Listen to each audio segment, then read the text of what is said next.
Listen, ShySpeaks. Welcome to the square. Yes. Where is it? Oh my gosh. I have been working on getting this started for quite some time now. Faced quite a few challenges, but nonetheless, the square is here. What is the square? The square is a weekly live stream podcast on topics that range from art and business and culture, faith to structure and productivity, all with upliftment from yours truly, ShySpeaks. No, seriously, like any other town or city or urban square, it's one public space suitable for business, entertainment, and civic activities. It's all about the people. So it's my endeavor to keep it positive and keep it productive. Literally, let me give you the true definition. Give me a second because I'm getting excited. Okay, the definition, I just gave you one, right? So when you think of the square, you think of a town, city, or urban square. So you know I didn't have to come up with a location or I'm sorry, a niche rather for my channel location where I can just talk about one thing. Like, no, it's the square. And at the square, multiple things can happen. There can be a marketplace at the square. There can be a concert happening at the square. All of those things can be true all at the same time. So this is why I called it the square. Also, when you think of the square, square is to be directly or to be straight, which works perfectly for me because I like straight talk. Now, that doesn't mean I like, people say straight talk and they direct, that mean they want to be mean. No, I believe that you can say what you mean and not be mean when you say it. See, as an artist, my music is positive, my it's all in uplifting and empowering and all that kind of stuff. So I want to make sure that this channel and this actual weekly live stream podcast is the exact same way, and that is it's a place for me to share a positive perspective while also promoting productivity and power to the people. Come on, let me get another clap one more time. Let's get it. Let's get it. Let's get it. Listen, ShySpeaks.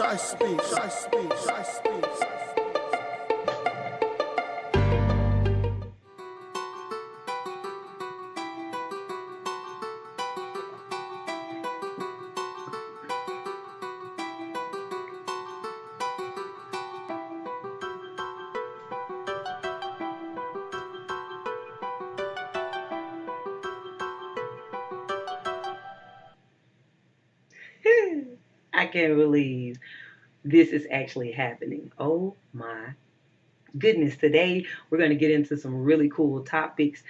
In fact, we're going to talk about the Doja Cat fiasco of what's happening in the culture. We're going to talk about some stuff that's happening in business. I think that things that happen in the corporate world can even be lessons for small businesses. And so we're going to talk about that too.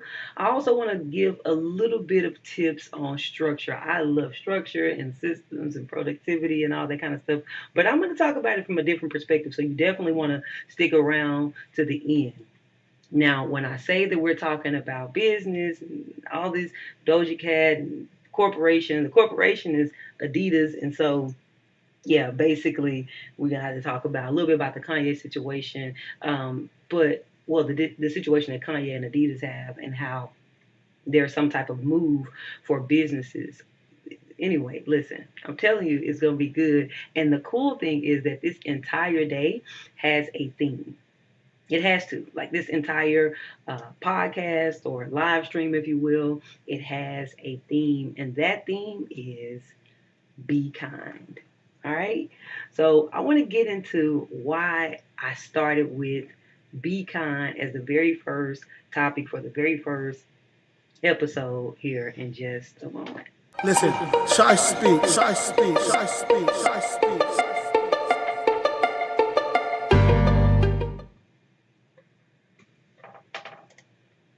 So apparently, people can take your kindness for weakness. But in this video, I want to explore why I don't think it matters much in the grand scheme of things. By the end of this video, you will have at least 11 scientific, philosophic, undeniable reasons to be kind in all that you do. Listen, ShySpeaks, ShySpeaks, ShySpeaks, ShySpeaks. Now, I am not talking about being nice or wanting to be liked or trying to avoid conflict or lacking boundaries. No. What I'm talking about is truly living a life that contributes to the upliftment of people, and the world around you. And I see, I recently started the Square podcast. And before it became a public thing today, before it became a public thing, it was something that I worked through in my mind. And as I was thinking about the Square, I'm like, what do I want it to be about? What do I want people to ultimately be able to gain out of the Square? I want them to be able to have a positive perspective on themselves and society so that they can go out and contribute in a purposeful way and so that they can uplift others the same way that I uplift them with my content, with my music, etc. Right? So all sounded good, but then I was thinking, okay, so what is on the other side of people being able to uplift each other? I thought about what it is that makes, I would say, governments be more equitable, what it is that makes artists and leaders and influencers take more social responsibility with their platforms, what makes people be more considerate of their fellow man. I just came to the conclusion that at the end of the day, and the crux of all of that, is the courage for people to be kind. So, I am about to rattle off 11 reasons why you should be kind. Okay? So, number one, it helps you create a positive self identity. Number two, it is good for the environment. I don't need to explain that. Number three, it lifts the mood and lowers stress. Simply being kind. Number four, it creates deeper social connections.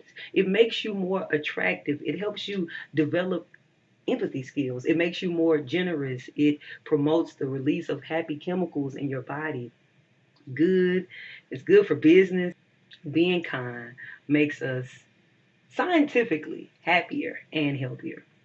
And then my 11th reason is that it's contagious. Being kind is actually contagious, and that is what I'm hoping to achieve with this particular podcast. Now, when when we say be kind, I know that there are people who are cynical and they're like, nah, like you talking about being too nice and all that kind of stuff. No, there is definitely a difference in being overly nice and being kind, but that's another topic for another time. Okay. And I wasn't even trying to rhyme right there. But also, I wanted to rattle off those 11 things. And I kept saying, okay, what else? What else could I think of? What else could I think of? But there are so many advantages. When you look it up, there are literally tons and tons and tons of advantages. And then the only disadvantage, rather, the only disadvantage of being kind is that people are going to take your kindness for weakness. I literally looked it up. Like, I typed in, let me show y'all. I typed in disadvantages of being kind. And I scrolled, and there were no articles. Now, you're probably like, Shy, I see plenty of articles. Yeah, but if you look closely, it says being too nice, being too nice, being too nice, being too nice, being too nice. There was only one article that actually addressed the disadvantages of kindness, and they only had 3 things on there. Two of them didn't even count, and the one that most people say is that people can take your kindness for weakness. Now, I I don't know about you, but like I weigh things out. I look at the pros and I look at the cons, right? So when you look at the pros and you look at the cons, basically, if there's only one con and there are a ton of pros, 11 that I just mentioned, then I don't make my decision based off the one disadvantage. I make my decision based off of the 11 or 12 or 13 or 14 or 15 scientific, philosophic, undeniable reasons to be kind. Not being overly nice, right? Because kindness at its core is really the quality of being a friend. It's being generous, it's being considerate, it's being compassionate. And to me, why wouldn't you want to be that?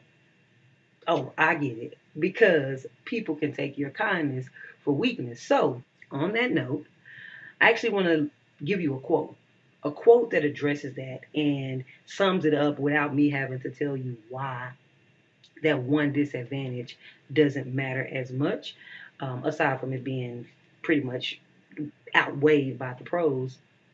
There's also this idea of boundaries. There's also this idea of displaying strength that we're not taking into account when we're, if we're not actually being kind, so to speak. So let me give you this quote. Basically, okay, so the quote says, "Don't mistake my kindness for weakness.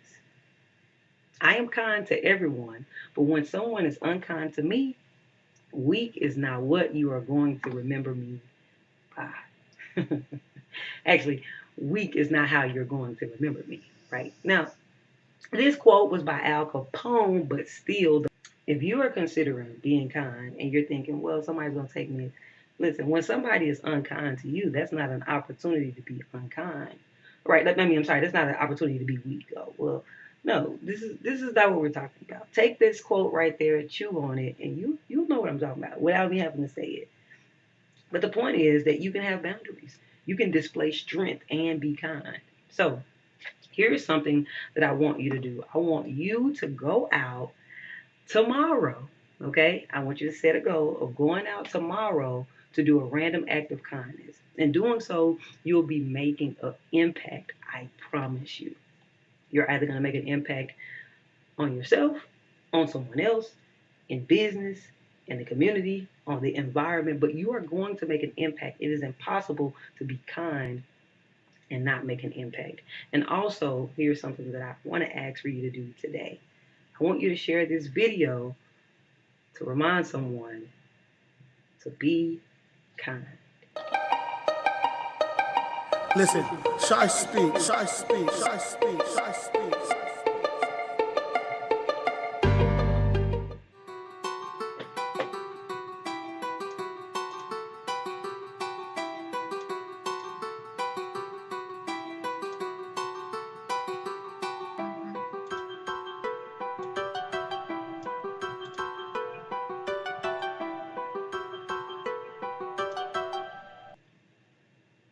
The corporation Adidas just made a $565 million move that I believe can help the group of people that I am so passionate about, and that is small businesses.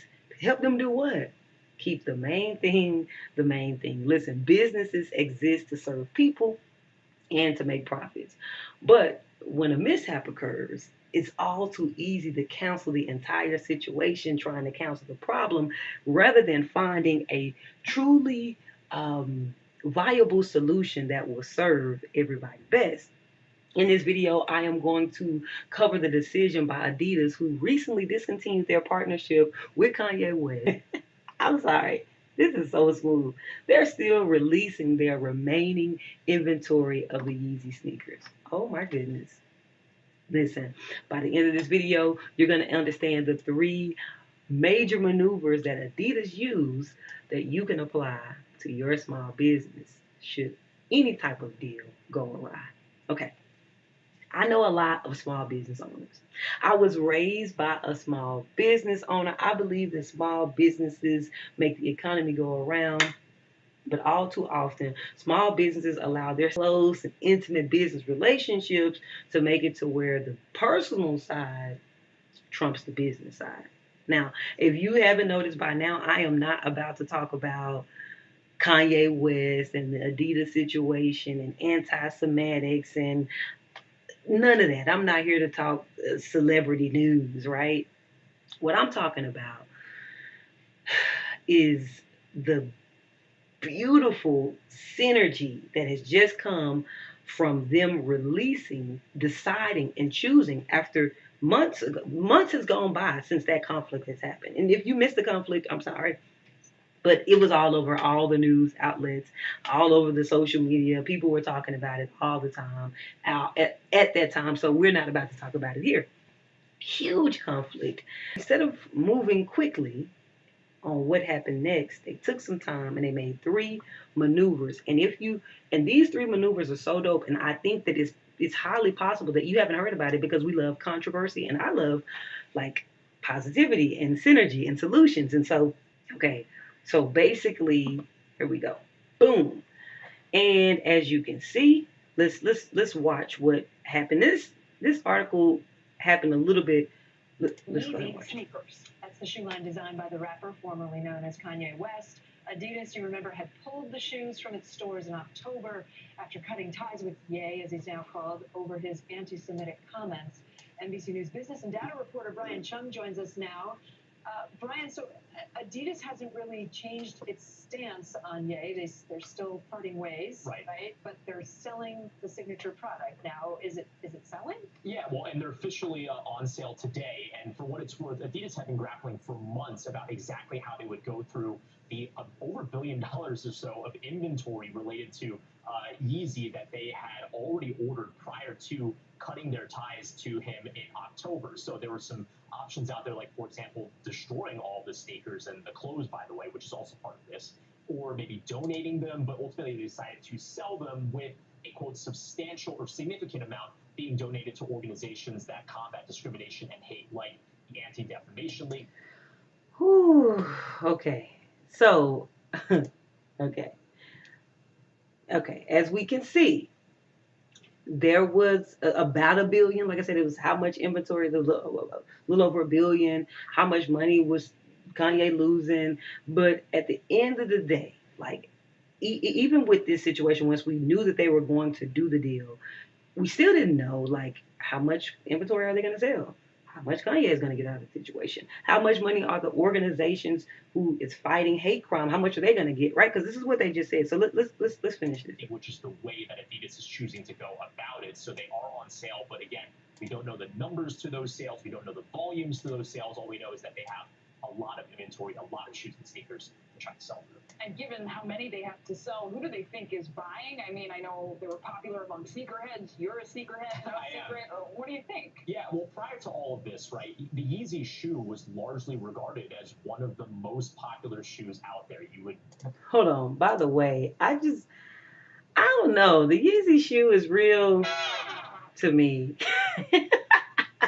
I'm not a fan of the Yeezy shoe, but I know a lot of sneakerheads who would disagree with me. But let's just get back to it. Have it very difficult to actually get your hand on a pair of sneakers, and they would resell on secondary markets for 2 to 3 times as much. Not necessarily the case anymore because of the complete contraction in demand for those shoes because of the anti-Semitic remarks associated with the rapper that was partnering with Adidas to make these shoes. So who is buying it now? Well, you could make the argument that people who want to support these Anti-Defamation League initiatives to combat hate, because some of the money is going to be going there. The problem is we don't really know how much of the sales are going to be going there. When they say significant amount, that also implies that Adidas is still going to pocket some share of those proceeds. So we don't really know, but again, it could be simply just talk from Adidas's point. As we can see, like you said, we don't really know. It's again, it was still a lot of questions out there to be determined on how much inventory, like how much money is Kanye gonna make.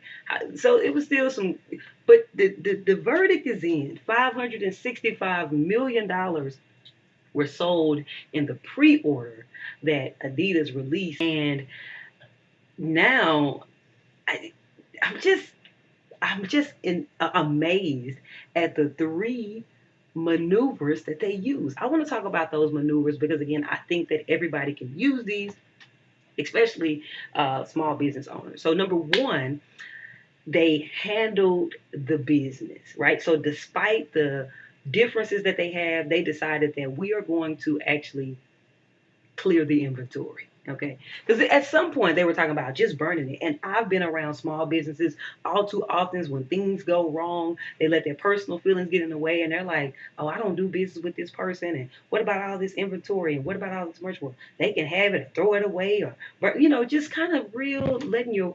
But here's the thing: how is throwing all that away? Is that really good for the environment? Like, that's waste. We wasted a lot of material, right? So that's not good for the environment. Like, also, at the end of the day, you're in business to serve people and to make a profit. You're going to lose profits, but you were like, well, ethics over profits, my morals over money. That's great. I'm happy you feel that way. But as a business, is that the right thing to do? Is that handling business?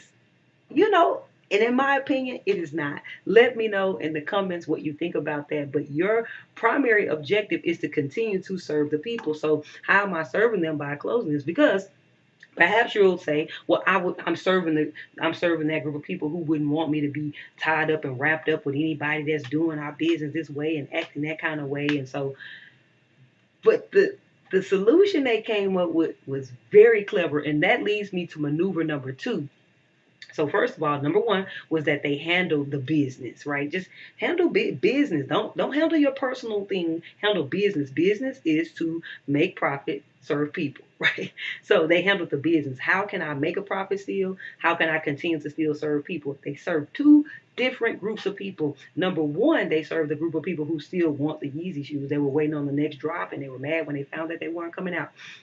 Number 2, they served the group of people who felt affected by this hate speech, so to speak, that they said that said that Kanye was doing. So now this group of people who want to since the organization is going to give a portion of its proceeds to organizations that are fighting the hate, so to speak, then when you buy a Yeezy shoe, you're also helping fund an organization that's out here on the front line pushing the cause. Like now you're serving 2 groups of people who feel like, yeah, let's rally behind, so they're gonna go buy he said, who's gonna buy the shoe?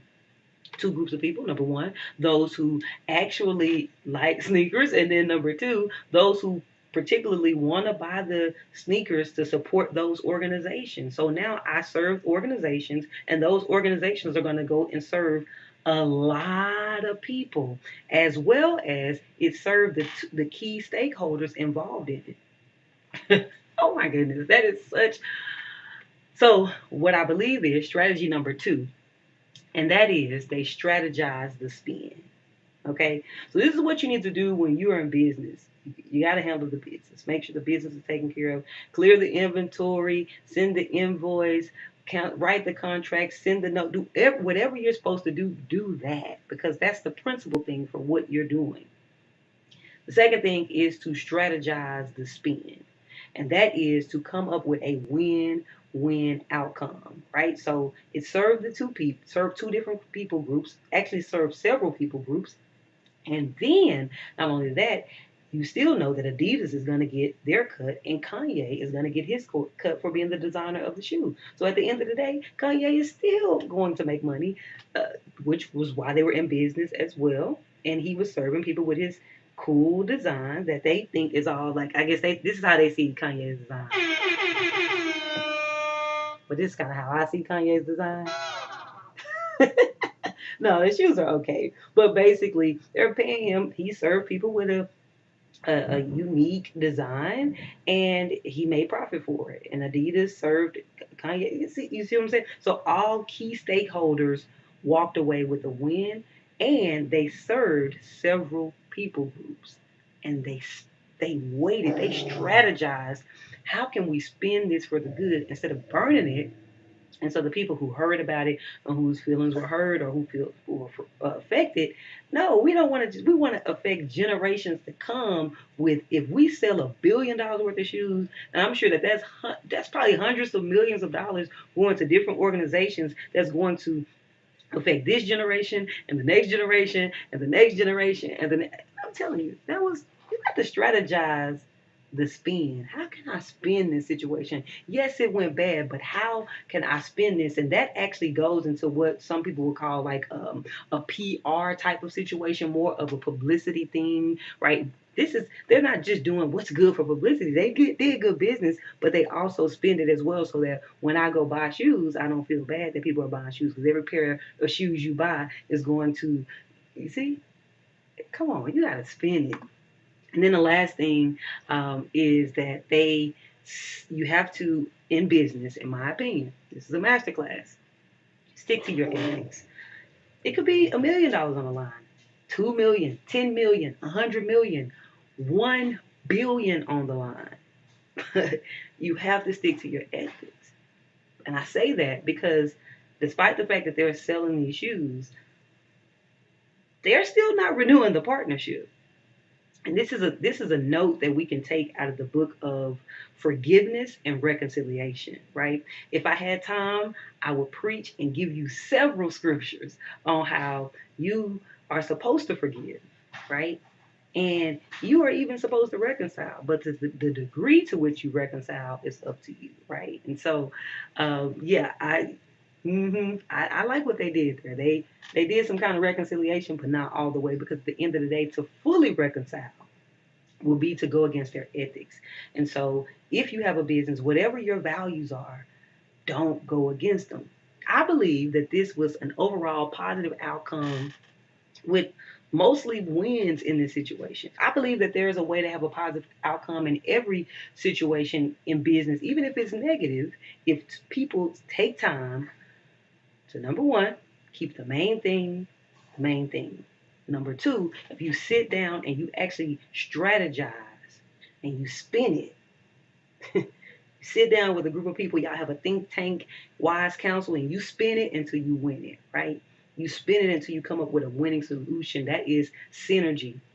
And then lastly, you never depart from your own ethics, because if you do that, then you basically may not be avoiding this same pitfall in the future. Whatever your pillars are, whatever your values are, you have to stick to those, right? No matter what. It sends the best message to everybody that says, hey, we got to go with what we feel is right. We got to go with our ethics. We got to go with, Now, we're not getting into whether Adidas is right or Kanye is right or whatever, but at the end of the day, Adidas, it's their prerogative to say, this is our decision, this is what we believe is right, and that's what a business has. That's their prerogative, and so is your prerogative.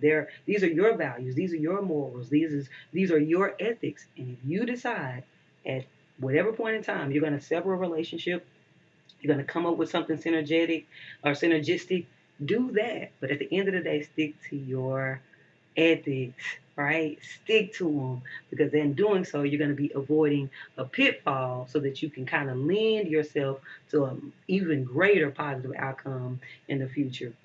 This is my perspective on the entire situation. I could be wrong. Is there something negative here? Yeah, 565 million dollars on the line. That's not positive. That's a mess. If that's how you feel, I've missed it. Feel free to inform me in the comments. But for right now, I see this as a win-win situation. I'll see you in the next video. Listen, ShySpeaks, ShySpeaks, ShySpeaks, ShySpeaks.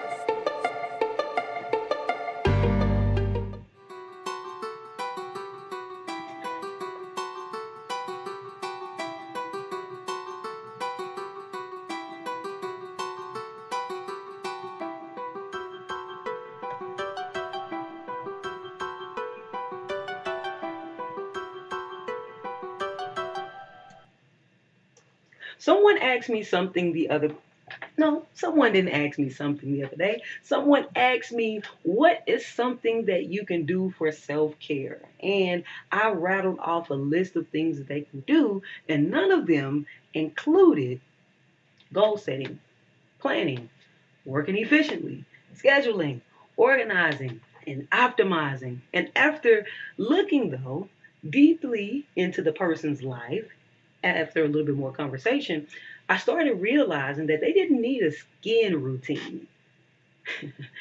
They needed a morning routine to be overall more productive in doing everything that they're doing. Like everything needed to be optimized.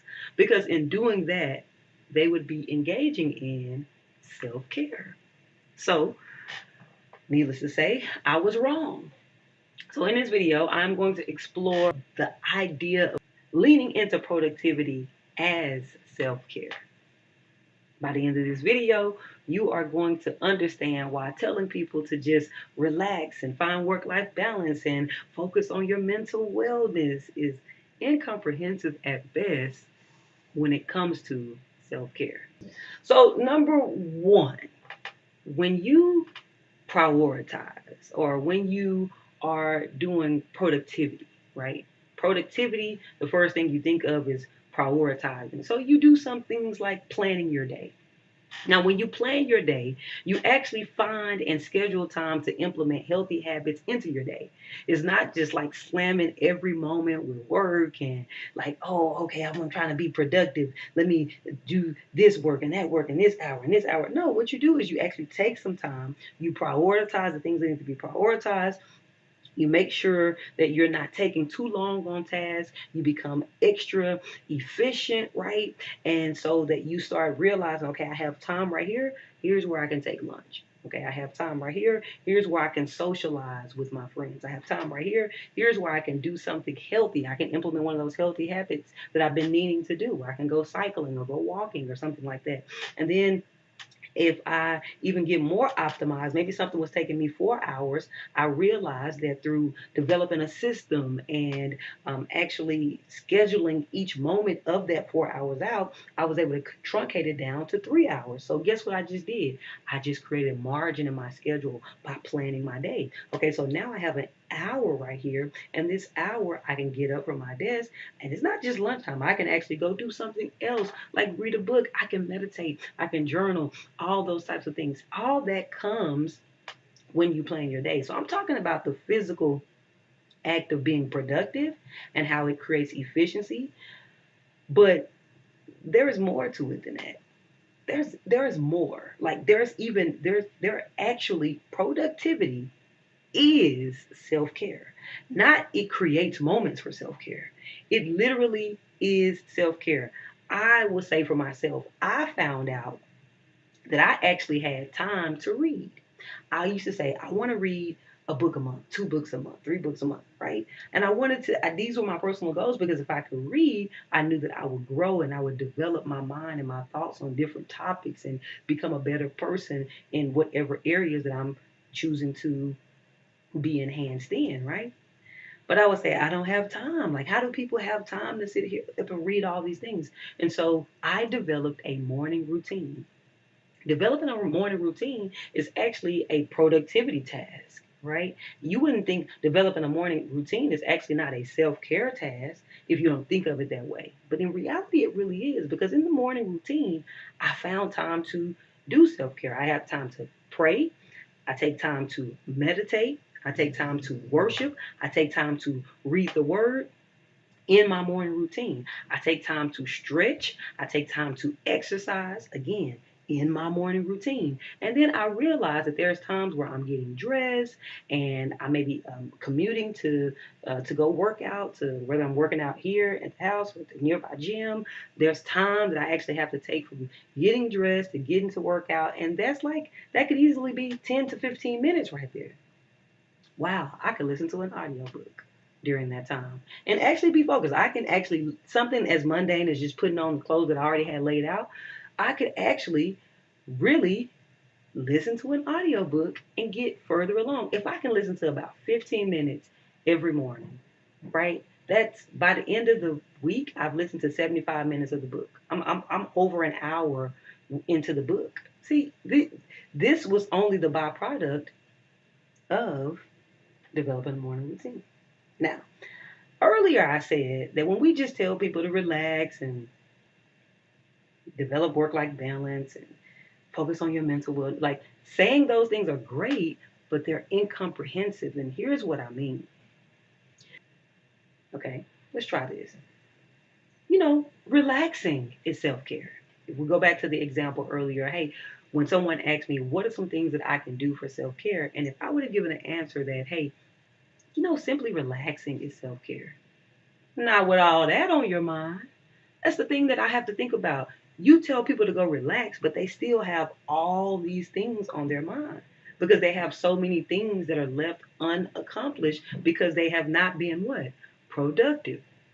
There's a sense of accomplishment that happens that creates a reduction in stress and anxiety. It literally provides a positive boost to your mental well-being because you're not stressed and thinking, if you go to lay down and you're just trying to relax, but you're thinking and you're looking around, look at all this that's not done. And you know what all is not done that you can't even see. So how about you actually be productive, get certain things done that need to be done, and when you go to relax, I guarantee you, you'll be less stressed because you'll have a feeling of accomplishment. When you complete a task and you meet your goal, you just automatically feel you feel in charge of your life. And that leads to this, greater sense of calm and contentment. When you feel in control of your life, you cannot tell me. Now we understand that we're not the ultimate controller, right? We have God Almighty who is in control. But I'm saying just some personal ownership. When you have control of your life, you begin to feel a sense of calm naturally. Even if you're not trying to relax, even if you're not trying to be calm, it's just a natural calm and a natural contentment that comes. Okay? That's just one way that productivity is self-care, because just being productive produces a positive boost in your mental well-being. Okay. Number two, someone asks, what's something that I can do for self-care? Well, just develop some life outside of work. When they gonna have time for that? Because work keeps spilling over, and it keeps spilling over, and it keeps spilling over because they're not getting things done. Here's what I mean. Being productive allows you to manage and then optimize and become more efficient with your time, right? So you're not going to just do this at home. You're going to do this at work. You're going to take some time. You're going to plan your day. You're going to look at the load that you have, the workload that you have, and you're going to determine how you're going to go at it. The minute you become more efficient at managing your day, your workload, you're going to actually get work done quicker, which means that you'll be done early or on time. More than likely, you'll be done early. And if you're done early at that particular point, you can go ahead and you can leave, which then gives you opportunity to have what? Work-life balance. We're asking people to have work-life balance, but they're drowning in their work. They're always working, always working, always working, never finding this an never ending to-do list. It's like, we're so backed up. Maybe you need to step back and rethink your work. Maybe you need to rethink the load. Maybe you need to ask for some help, get some delegation going, get some, is there something that you can automate? Is there a system that you can create where maybe you're doing everything one by one by one. Maybe you can start doing it 3 by 3 by 3. Is it okay? Is it safe to do so? As long as it's safe to do so, I think you should do it that way.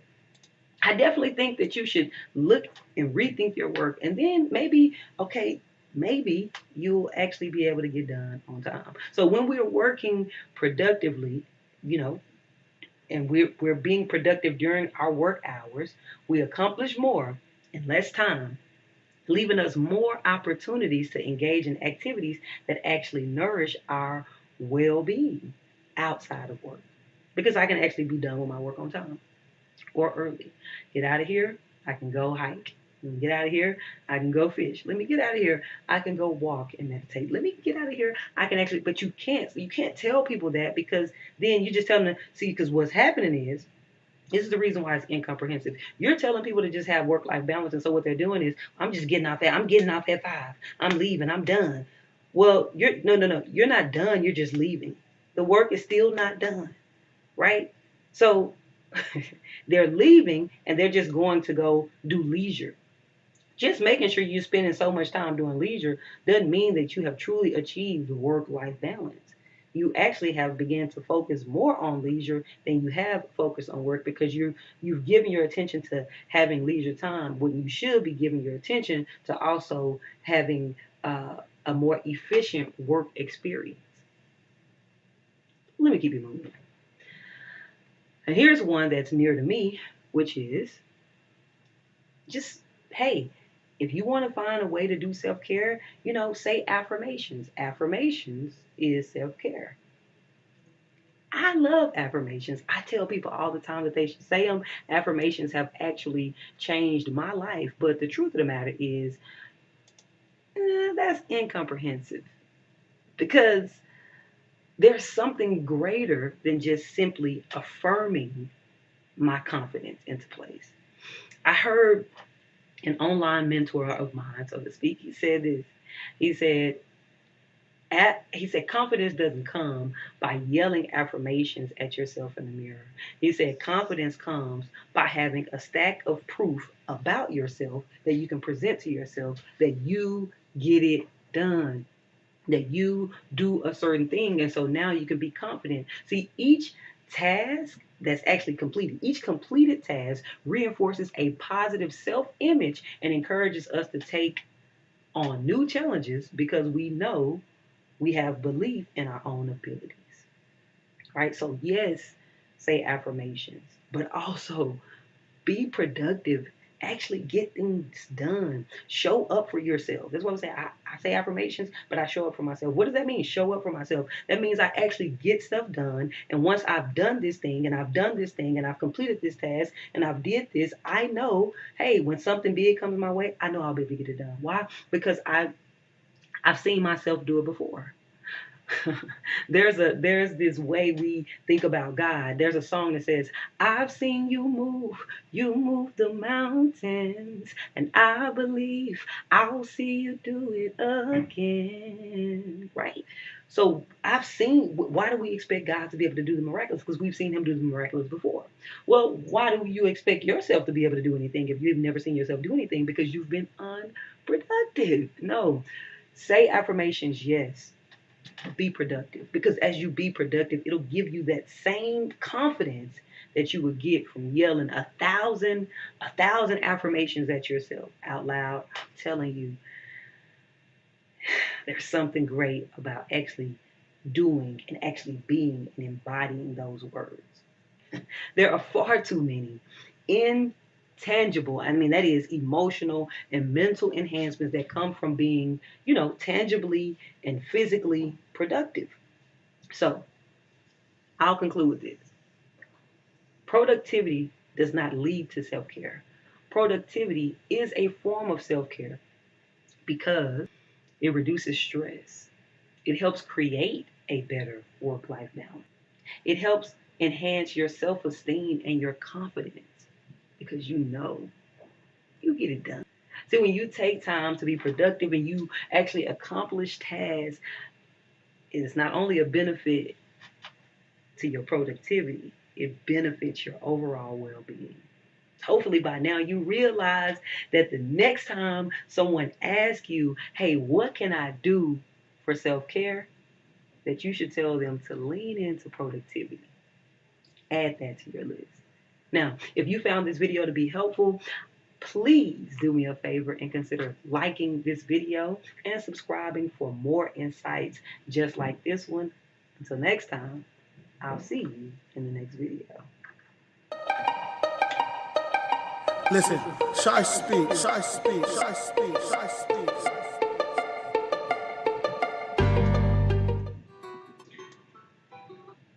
All right, so listen, today we cover quite a bit of topics. This is episode 1 of the Square with ShySpeaks, right? Now, I love the theme of today. It's the courage to be kind, right? The benefits of being kind in the face of the possibility of people taking your kindness for a weakness. It doesn't matter because there's far too many benefits that outweigh that. And there's ways to make sure that you are still displaying strength and you are still displaying courage and you're not actually coming off weak because you're not being overly nice. You're just actually being kind. Doja Cat could take a book, could take a note out of the book of kindness, and she could have avoided this entire fiasco. Kanye perhaps could have taken a note of being kind. Adidas, who actually, to me, was really brash when they just up and cut the relationship. They actually had to take time to figure out a way to be kind to not just Kanye, but to the people that they serve as well as themselves. You can be kind in business and come up with a very synergistic solution. I'm telling you, if you have a small business, you want to keep those 3 mental maneuvers in place. Handle the business, strategize the spend, okay? And I'm not going to tell you the third one. I want you to go watch the video so you can let it sink into your system. I'm telling you as well that you have to be kind to yourself. There's a segment on here that Structure Speaks.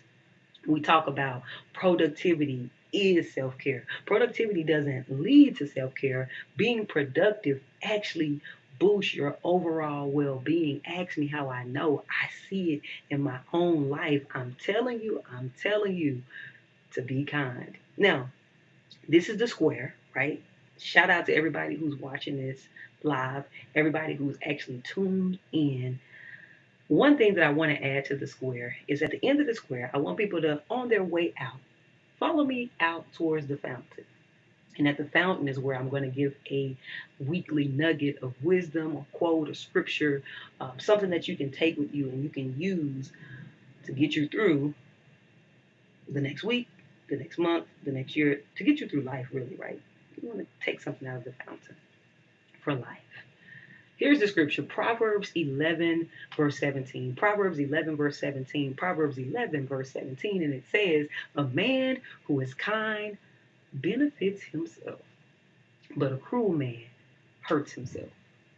A man who is kind benefits himself, but a cruel man hurts himself. You would think, though, that if you're cruel, you're going to be actually being cruel to the other person. But it says a cruel man is cruel to himself. And you also think that when I'm kind, I'm benefiting others. But according to the scriptures, when you're kind, sure, you probably are benefiting others. You probably are benefiting the environment. You probably are benefiting the world. But in doing so, you are actually benefiting yourself. So in conclusion, be kind in culture, be kind in business, be kind to yourself.